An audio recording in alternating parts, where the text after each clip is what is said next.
My day usually begins at 6 a.m. The first thing I do is pump and check the NICU to see how Olivia's doing. Sometimes the nurse will leave notes on how her night went. Then I quickly get ready and off to the NICU I go. The first thing you do when you walk into the NICU is wash your hands for 60 seconds. Sometimes I get into the NICU a little later than the feeding time for Olivia due to the traffic and me always being late, so I head straight to the Ronald McDonald House for breakfast.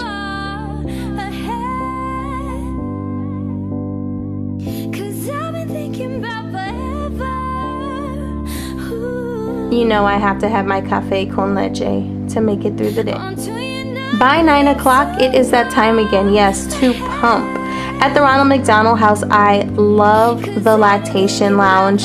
It's so comfortable and it has a big TV so I could catch up on my shows. In the first couple of weeks of Olivia's stay in the NICU, she had hydrotherapy. With time, she ended up just having like a Pilates class to just stretch her legs and her little arms. This definitely worked up an appetite, so at 11 a.m. we have touch time.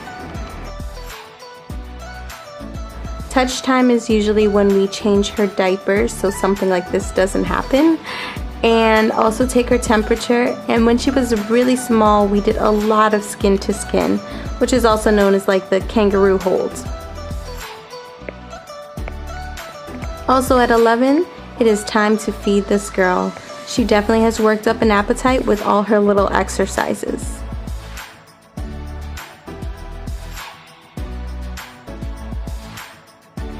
Just right before noon, I end up tucking her back in and heading back to the Ronald McDonald House to do some laundry.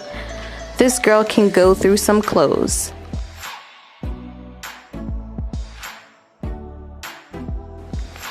Every Wednesday, we have a NICU parent group.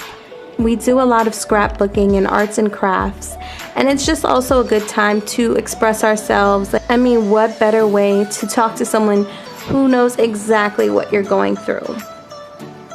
This day, it just happened that Miracle Babies sponsored a Miracle Happy Hour for lunch, and they provided us lunch and activities to do.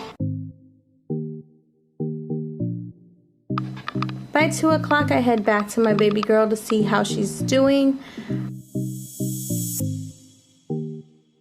I can tell that she's hungry, so yes, time to feed again.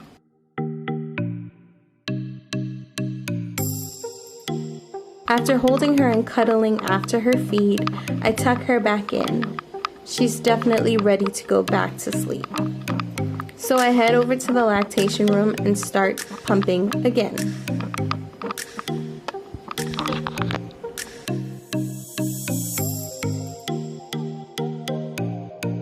Am I the only one that thinks the most tedious thing about pumping is washing the parts? Yeah, I didn't think so. So by 4 o'clock, I see that my baby girl is up again. And so this is the time where I decide to update family, friends, and social media on her progress. By 5 o'clock, Mama is hungry. I usually order Uber Eats or go to Buffalo Wingstar across the street from the hospital, or to the Ronald McDonald House. I really probably should be at the gym at this time, but I've kind of been an emotional eater. Now that I have a full belly, it is time for my 6 p.m. pump session.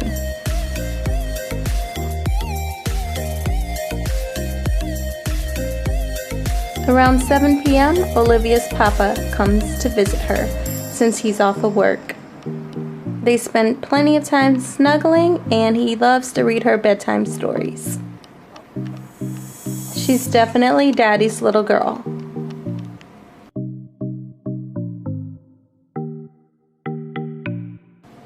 By 8 o'clock, it is time for another pump session. I usually do a bedside pump at this time since my husband is snuggling with our baby girl.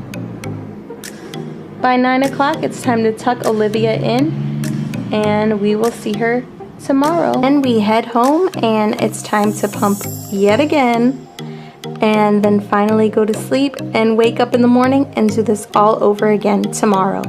Thank you so much for watching a day in the life of a NICU mom. Make sure you give this video a thumbs up. Show Olivia some love. Later.